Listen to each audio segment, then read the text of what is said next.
যাত্রী নিবাসে গিয়ে দেখি একতলাতে ৬ জন সন্ন্যাসী এসে ডেরা নিয়েছেন। তাঁরা মন্দিরে আরতি দেখতে যাবার জন্য প্রস্তুত হয়েছেন। আমরা দোতলায় গিয়ে তাড়াতাড়ি কম্বল গায়ে চাপিয়ে তাঁদের সঙ্গেই মন্দিরে ফিরে এলাম। আসতে আসতে পথে আলাপ করে জানতে পারলাম তাঁরা খানদেশ থেকে প্রতি বৎসরই এখানে আসেন, যে কোনো সোমবারের শেষ রাত্রে শূলপাণেশ্বরের ভস্ম আরতি দর্শন করতে। প্রতি সোমবারই এখানে ভস্ম আরতি হয়। এই জিনিস ভারতে আর কোনো শিব মন্দিরে হয় না। মন্দিরে যখন পৌঁছলাম তখন প্রাত্যহিক সন্ধ্যারতি শুরু হয়ে গেছে। নাঙ্গা মহাত্মার সঙ্গে সকলেই হাত জোড় করে দাঁড়িয়ে আছেন। আরতির শেষে নাঙ্গা বাবাকে সঙ্গে নিয়ে বাসায় এলাম। এসেই রঞ্জন এবং বাসবানন্দজি হৈ হৈ করে বলে উঠলেন, আমরা তো সব একসঙ্গেই আছি, আপনাদের পঞ্চক্রোশী পরিক্রমার বিবরণ যে কোনো সময় শুনে নিতে পারবো। আপনারা নিরাপদে ফিরে এসেছেন, এতেই আপাতত নিশ্চিন্ত হয়েছি। বাবা, সারাদিন আমাদের কি দুশ্চিন্তাতেই না কেটেছে। স্বয়ং পুরোহিতজিও ওই দুর্গম জঙ্গলের জন্য উদ্বেগ প্রকাশ করছিলেন। যাই হোক, এদিকে একটা মজার সংবাদ শুনুন। আজ রাত্রি 3:30টার সময় শূলপাণেশ্বরের ভস্ম আরতি হবে। আপনারা পরিক্রমা করে একেবারে সন্ধ্যার মুখে ফিরে এলেন, তাই পুরোহিতজি আপনাদেরকে জানাবার সুযোগ পাননি। এই জিনিস নাকি শিবময় ভারতবর্ষের আর কোনো মন্দিরে হয় না। এখানে একজন অঘোরী শিব সাধক থাকেন। তিনি প্রতি সোমবার শেষ রাত্রে ভস্ম নিয়ে পৌঁছান। কোনো সন্ন্যাসীর দেহান্ত হলে অগ্নিতে তার মৃতদেহ সৎকারকালে সর্বাঙ্গ দগ্ধীভূত হয়ে গেলে তার ব্রহ্মতালু যখন ফেটে যায়, সেই ভস্মীভূত ব্রহ্মতালু সংগ্রহ করে সেই ভস্ম দিয়ে শূলপাণেশ্বরের আরতি হয়। ওই আরতি দর্শনের অধিকার কোনো স্ত্রীলোক বা গৃহীর নাই। শুধু পরিক্রমাবাসী এবং সন্ন্যাসীদের তা দর্শনের অধিকার আছে। আমি বললাম, শুধু এই মন্দিরেই ভস্মারতি হয়, ভারতের আর কোনো মন্দিরে হয় না? এ কথা মানতে পারলাম না। উজ্জয়িনীর মহাকাল মন্দিরে সপ্তাহে শুধু একদিন মাত্র নয়, প্রতিদিনই সেখানে রাত 3টার সময় ভস্মারতি শুরু হয়। মহাকাল মন্দিরে একজন অঘোরপন্থী সাধক আছেন। তিনি সারা সপ্তাহ ধরে ভস্মারতির ভস্ম সংগ্রহ করে থাকেন এক বিশেষ নিয়মে। সেই আরতি দর্শনকালে মন্দিরে মহিলাদের প্রবেশাধিকার নাই, তবে পুরুষ গৃহীরা তা দর্শন করতে পারে। অবগাহন স্নান কিংবা সেখানকার কোটি তীর্থের জল মাথায় ছিটিয়ে আরতি দেখার নিয়ম। কোটি তীর্থের মধ্যে 50 ফুট বা 100 ফুট দীর্ঘ এক সুবিশাল ত্রিশূল প্রথিত আছে। নাঙ্গা মহাত্মা বলে উঠলেন, তোমার কথা সম্পূর্ণ সত্য, তবে এই মন্দিরে আরতিকালে মহর্ষি জৈগীষব্যকৃত একটি স্তোত্র এবং সামবেদের যা একটি মন্ত্রপাঠ হয় বিশুদ্ধ সুর স্বর সংযোগে, সে জিনিস মহাকালেশ্বর মন্দিরেও হয় না। এখানকার পুরোহিত মশাইকে জিজ্ঞাসা করলেই জানতে পারবেন, ভস্মারতির জন্য প্রতি সোমবার তাকে সারা দিন রাত নিরম্বু উপবাসে থাকতে হয়। মহাকাল মন্দিরের পুরোহিতরা সন্ধ্যা থেকে উপবাসী থাকলেও দিনের বেলা নিরম্বু উপবাসে থাকেন না। নাঙ্গা মহাত্মার কথা শেষ হলে হরানন্দজি হাত জোড় করে তাকে বললেন, বাবা, আমি বহুবার নানা প্রসঙ্গে মহর্ষি জৈগীষব্যের নাম শুনেছি, কিন্তু তার জীবন বৃত্তান্ত সম্বন্ধে কিছু শোনা নাই। এখন তো রাত্রি 10:30 বেজে গেছে, আপনার তো রাত্রে ঘুমের প্রয়োজন হয় না। আপনি যদি দয়া করে জৈগীষব্যের কথা শোনান, সারাদিন পরিক্রমা করে ক্লান্ত থাকলেও আমি না ঘুমিয়ে তা শুনব। নাঙ্গা মহাত্মা তার আগ্রহ ও উৎসাহ দেখে বললেন, মহাভারতের শল্য পর্বে কঠোর তপস্বী জৈগীষব্যের বিবরণ আছে। তিনি একবার যদৃচ্ছা ভ্রমণ করতে করতে মহর্ষি শাণ্ডিল্যের গোত্র সম্ভূত তপস্বী দেবলের আশ্রমে এসে উপস্থিত হন। সেখানে এসে সব সময় যোগস্থ হয়ে থাকতেন। তিনি কেবলমাত্র দেবলের ভোজনের সময় তার সমীপস্থ হতেন। একদিন দেবল তার আশ্রমের কোনো স্থানেই জৈগীষব্যকে দেখতে পেলেন না। তখন তিনি সমুদ্রে গিয়ে দেখলেন যে জৈগীষব্য পূর্বাহ্নেই সেখানে এসে উপস্থিত হয়েছেন। সমুদ্রে স্নানের পর আশ্রমে ফিরে এসে দেবল দেখেন যে তার পূর্বেই জৈগীষব্য সেখানে উপস্থিত হয়ে নীরবে উপবিষ্ট আছেন। যৈগীসব্যের শক্তি পরীক্ষা করার জন্য মন্ত্রজ্ঞ দেবল বোম মার্গে উত্থিত হয়ে দেখলেন অন্তরিক্ষচারী সিদ্ধগণ যৈগীসব্যের পূজারত রয়েছেন। অতঃপর তিনি আরও দেখলেন যে যৈগীসব্য স্বর্গলোক, পিতৃলোক, যমলোক ও চন্দ্রলোক প্রভৃতি বহু ঊর্ধ্বলোক বিচরণ করে অন্তর্হিত হলেন। সিদ্ধরা দেবলকে জানালেন যে যৈগীসব্য শাশ্বত ব্রহ্মলোকে গিয়েছেন, সেখানে দেবলের যাবার ক্ষমতা নাই। তখন দেবল তাঁর আশ্রমে ফিরে গেলেন।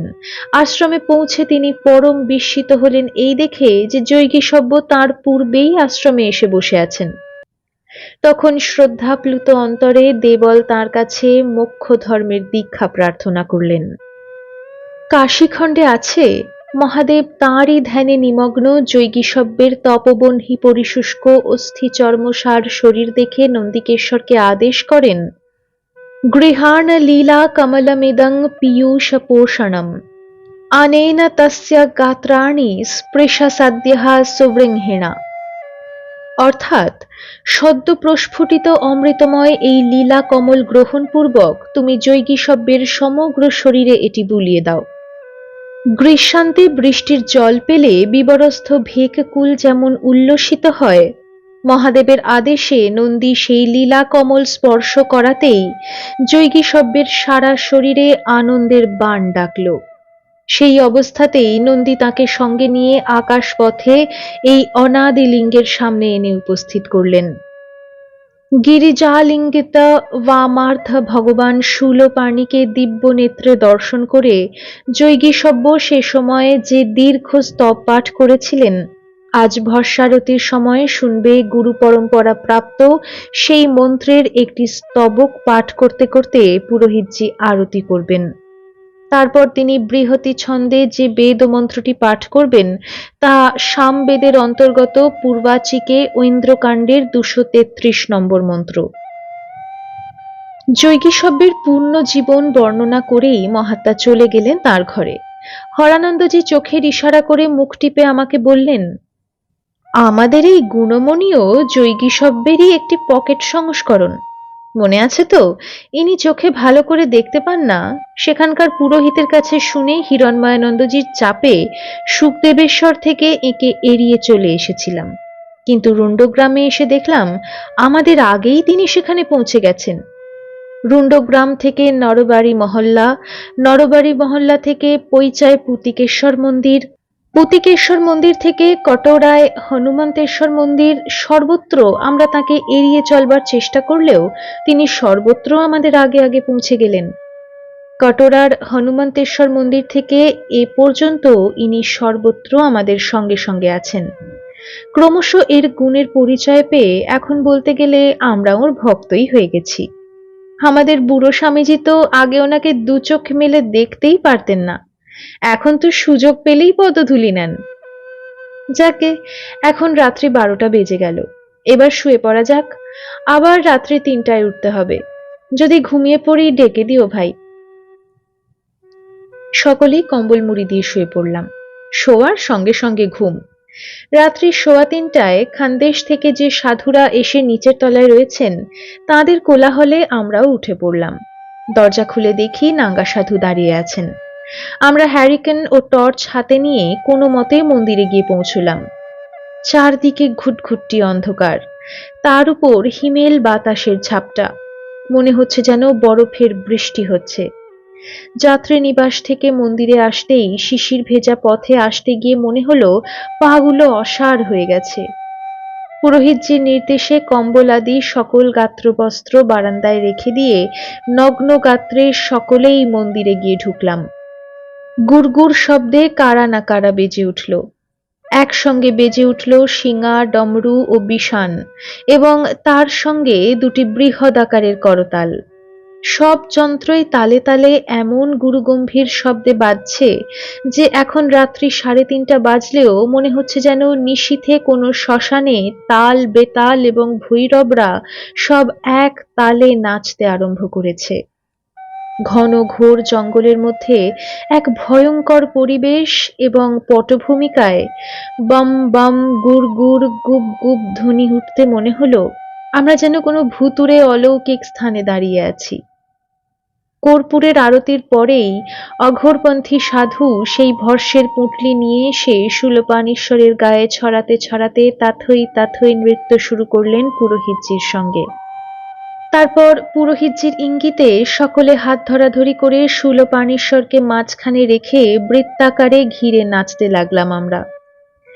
নাগা বাবা এবং পুরোহিতজিও আমাদের সঙ্গে বৃত্তাকারে নেচে নেচে প্রদক্ষিণ করছেন। সকলের মধ্যেই একটা ভাবের উচ্ছ্বাস দেখা দিয়েছে। দুর্দণ্ড নৃত্যে আমরা যেন অধীর হয়ে পড়েছি। সেই নিদারুণ শীতের রাতেও আমাদের গা দিয়ে ঘাম ঝরছে।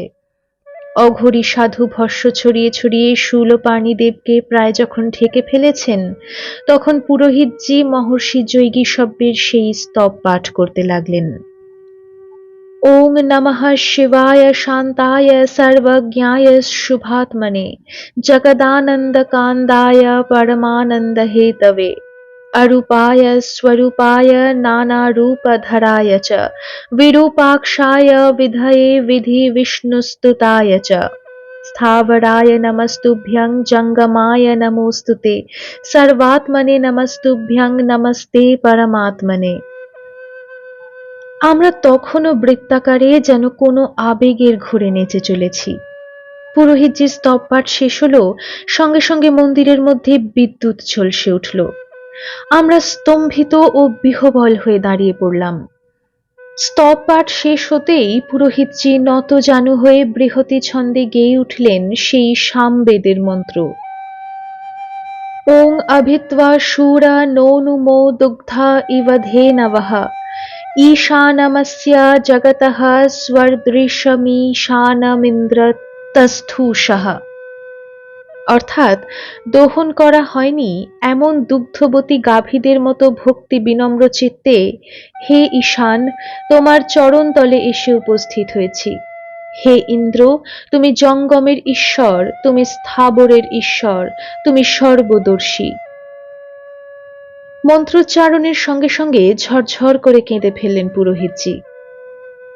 তিনি সাষ্টাঙ্গে লুটিয়ে পড়ার সঙ্গে সঙ্গে মন্দিরের ভিতর আর একবার বিদ্যুৎ ঝলসে উঠল। হকচকিয়ে গিয়ে আমরাও প্রণাম করলাম ভগবান শূলপাণেশ্বর মহাদেবকে। বেদমন্ত্র আর পাঁচটার সংস্কৃত মন্ত্রের মতো নয়। বিশেষত সামবেদের মন্ত্র তো পরিপূর্ণ সঙ্গীত। যে কোনো গানের যেমন স্বর, মাত্রা, ছন্দ, সুর, তাল ও লয় থাকে, তেমনি সামবেদের মন্ত্র যথোপযুক্ত সুর ও ছন্দে গাইতে হয়। ব্রহ্মর্ষি বশিষ্ঠ দৃষ্ট এই মহামন্ত্রটি বলা বাহুল্য, পুরোহিতজি যথোপযুক্ত শ্রুতি মধুর বৃহতি ছন্দেই গাইলেন। মন্দিরের বাইরে এসে দেখি চারদিক কুয়াশায় ঢেকে থাকলেও সকাল যে হয়ে গেছে তা বোঝা যাচ্ছে। পাখির ডাকে সমগ্র জঙ্গল মুখর। নাঙ্গা বাবা তার অভ্যাস মতো নর্মদার ঘাটে স্নান করতে যেতে উদ্যোগী হতেই তার শরীরের টলটলায়মান অবস্থা দেখে আমরা তাকে ধরে ধরে যাত্রী নিবাসে এনে তার ঘরে ঢুকিয়ে শুইয়ে দিলাম মেঝের উপর। তার তখন পরিপূর্ণ ভাবোন্মাদ অবস্থা। আমরাও আমাদের ঘরে ঢুকে যে যার কম্বল মুড়ি দিয়ে শুয়ে পড়লাম।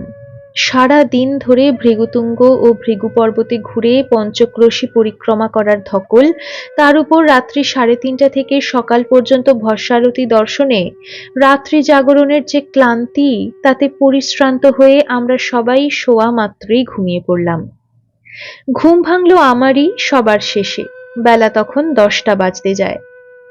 আমার কিছুক্ষণ আগে উঠেছেন আর দুজন পঞ্চক্রোশী পরিক্রমাকারী, অর্থাৎ স্বামী হরানন্দ ও স্বামী প্রেমানন্দজি। জেগে উঠে শুনলাম বেলা প্রায় 8টা নাগাদ বুথিত হয়ে নাগা বাবা নর্মদা স্নান করে শূলপাণেশ্বরকে দর্শন ও প্রণাম করে এসেছেন। অন্যান্য সকলেরই স্নানাদি পর্ব শেষ হয়ে গেছে। খানদেশ থেকে যে 6 জন সন্ন্যাসী এসেছেন, তাদের ও আমাদের আজ একসঙ্গে রান্নার ব্যবস্থা হয়েছে। খানদেশের 2 জন সন্ন্যাসী সহ আমাদের 2 জন ব্রহ্মচারী রুটি তৈরি করছেন।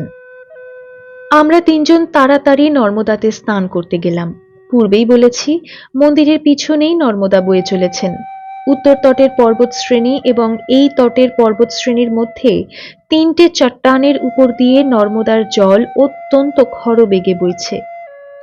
আমরা এক হাঁটু জলে নেমে সাবধানে স্নান করে এসে মন্দিরে প্রণাম করলাম শূলপাণীশ্বরকে। আমি ঝোলা থেকে মহাত্মা প্রলয় দাসজি প্রদত্ত স্তবরাজ বার করে পাঠ করতে লাগলাম। হরানন্দজি ও প্রেমানন্দ বসে বসে জপ করতে লাগলেন। পুরোহিতজি তখন মন্দিরের পূজা করছেন। আমাদের পাঠ ও জপ শেষে যাত্রীনিবাসে যখন ফিরে এলাম তখন বেলা 1:30। আমরা ভোজনে বসলাম। নিচের তলায় রুটি গুড় খেয়ে যখন দোতলায় উঠে এলাম, হরানন্দজি বললেন, সন্ন্যাসীদের দিবানিদ্রা নিষিদ্ধ। নর্মদা পরিক্রমায় এই জঙ্গলখণ্ডে প্রতিকূল পরিবেশের মধ্যে কখনো কখনো নিতান্ত শারীরিক কারণে আমরা এই নিয়ম ভাঙতে বাধ্য হয়েছি বটে, কিন্তু আজ তো বেলা পর্যন্ত ঘুমিয়েছি, এখন শোয়ার কোনো প্রয়োজন নাই। কাশীতে মঠে থাকাকালে আমরা যেমন গুরুদেবের মুখে নানা সৎপ্রসঙ্গ আলোচনা করে সময় কাটাতাম, আজ আমরা সেভাবেই কাটাবো। আমি পাশের ঘরে গিয়ে নাঙ্গা মহাত্মার কাছে প্রার্থনা করে দেখি তিনি আমাদেরকে কোনো শাস্ত্র কথা শোনাতে রাজি হন কিনা। সত্যি সত্যি কয়েক মিনিটের মধ্যেই হরানন্দজি তাকে হাজির করলেন আমাদের ঘরে। তিনি বসতে বসতে বললেন, তোমরা কোনো প্রশ্নের অবতারণা করো, আমি সেই প্রসঙ্গেরই কিছু আলোচনা করার চেষ্টা করব। মিনিট খানিক চিন্তা করেই হরানন্দজি বললেন, মহাত্মন, গতকালই আপনার সঙ্গে পঞ্চক্রোশী পরিক্রমা করতে গিয়ে ভৃগুতুঙ্গ পর্বতে মহর্ষি দীর্ঘতমার সাধন গুহা দেখে এলাম। আপনি মহাভারতের আদি পর্ব হতে বেদব্যাস বর্ণিত দীর্ঘতমার কাহিনী শোনালেন যে তিনি মহর্ষি উতথ্যের সন্তান। বৃহস্পতি কোনো কারণে রাগ করে শিশুকে অভিশাপ দেন, তুমি অন্ধ হবে। সেই জন্মান্ধ উতথ্যের পুত্রের নাম হয় দীর্ঘতমা। তিনি বড় হয়ে বেদবিৎ মহর্ষি হন। তিনি যে মহা তপস্বী ছিলেন তার জাজ্জল্য প্রমাণ দুর্গম জঙ্গলে উত্তুঙ্গ পর্বত শিখরে তাঁর সাধন গুহা তো নিজের চোখেই দেখে এলাম। দীর্ঘতমা বেদজ্ঞ এবং মহর্ষি হয়েও ধর্ম শিক্ষা করে যত্রতত্র অনাচার করে বেড়াতেন। তাতে তাঁর পত্নী তাকে ভেলায় বেঁধে জলে ভাসিয়ে দেন। বলি রাজা তাকে জল থেকে উদ্ধার করেন। এরকম ব্যভিচারের উদাহরণ মহাভারতের আদি পর্বে প্রচুর দেখা যায়। এই ঘটনাগুলি যদি সত্যি হয়, যদি সত্যি সত্যি এগুলি মূল মহাভারতে থাকে, তাহলে তো আমাদেরকে ঘাড় নিচু করেই স্বীকার করতে হবে যে প্রাচীন ভারতবর্ষের সভ্যতা ও কৃষ্টি অতি নিম্ন স্তরের ছিল। সেখানে সংযম সুচিতার কোনো বালাই ছিল না। অথচ আমরা জানি মহাভারত মূলত আমাদের জাতীয় ইতিহাস। এই মহাভারতেই বলা হয়েছে, যা আছে ভারতে তা আছে ভারতে, যা নাই ভারতে তা নাই ভারতে। এই মহাকাব্যের প্রণেতা স্বয়ং বেদব্যাস। মানবনীতি শাস্ত্রের এমন কোনো দিক নাই যার মহত্তম প্রকাশ ও বিকাশ এই মহাকাব্যে ঘটেনি। আর শুধু কাব্য সাহিত্যের দিকটা বিচার করলে আমাদের এই মহাকাব্যের সঙ্গে পৃথিবীর যে কোনো ভাষায় রচিত বা প্রকাশিত কোনো কাব্য ও মহাকাব্যের কোনো তুলনাই হয় না। এই মহাকাব্যের যে চরিত্র সম্পদ, যে আদর্শের কথা আছে, তারও কোনো তুলনা হয় না। ভীষ্ম বলেছিলেন, যদি পৃথিবী গন্ধ ত্যাগ করে, জল যদি রস ত্যাগ করে, বায়ু যদি স্পর্শগুণ ত্যাগ করে, সূর্য যদি তেজ ত্যাগ করে, ধূমকেতু যদি উষ্ণতা ত্যাগ করে, আকাশ যদি শব্দগুণ ত্যাগ করে, চন্দ্র যদি শীতাংশুতা ত্যাগ করে, ইন্দ্র যদি বিক্রম ত্যাগ করে, এমনকি স্বয়ং ধর্মরাজও যদি ধর্ম ত্যাগ করে, তবুও কিছুতেই আমি সত্য ত্যাগ করতে পারবো না। আমি প্রতিজ্ঞা করেছি যে কখনো দ্বার পরিগ্রহ করব না, কোনো নারী দেহ স্পর্শ করব না। যিনি এই মহত্তম ভীষ্ম চরিত্রের আদর্শ অঙ্কন করেছেন, তিনি আবার একই পর্বের মধ্যে দীর্ঘতমাকে বেদবিৎ মহর্ষি আখ্যা দিয়েও তার কদর্য চরিত্র আঁকলেন কি করে? কি করেই বা সুদেষ্ণা, কুন্তী, দ্রৌপদী প্রভৃতির ন্যাক্কারজনক ছবি ফোটালেন? তাই অপবাদ খালনের জন্য একদল পণ্ডিত যেমন ওইসব কাহিনীকে প্রক্ষিপ্ত বলে উড়িয়ে দিতে চেয়েছেন, তেমনি আর একদল পণ্ডিত ওইসব ঘটনার যৌগিক বা আধ্যাত্মিক অর্থ দিতে গলদঘর্ম হয়েছেন। এইসব দেখে শুনে আমাদের দেশের কবিগুরু রবীন্দ্রনাথ ঠাকুর এই মহাকাব্যের অনুপম ভাব সম্পদের দিকেই মূলত দৃষ্টি দিতে বলেছেন। প্রসঙ্গক্রমে মন্তব্য করেছেন, যৌগিক অর্থের কোনো কসরত কষে এই প্রাণ গঙ্গার ধারাকে কুহকাচ্ছন্ন করা উচিত নয়। এই বলে হরানন্দজি নাঙ্গা মহাত্মাকে হাত জোড় করে বললেন, এখন আপনি এ বিষয়ে যদি কিঞ্চিৎ আলোকপাত করেন তাহলে ধন্য হই।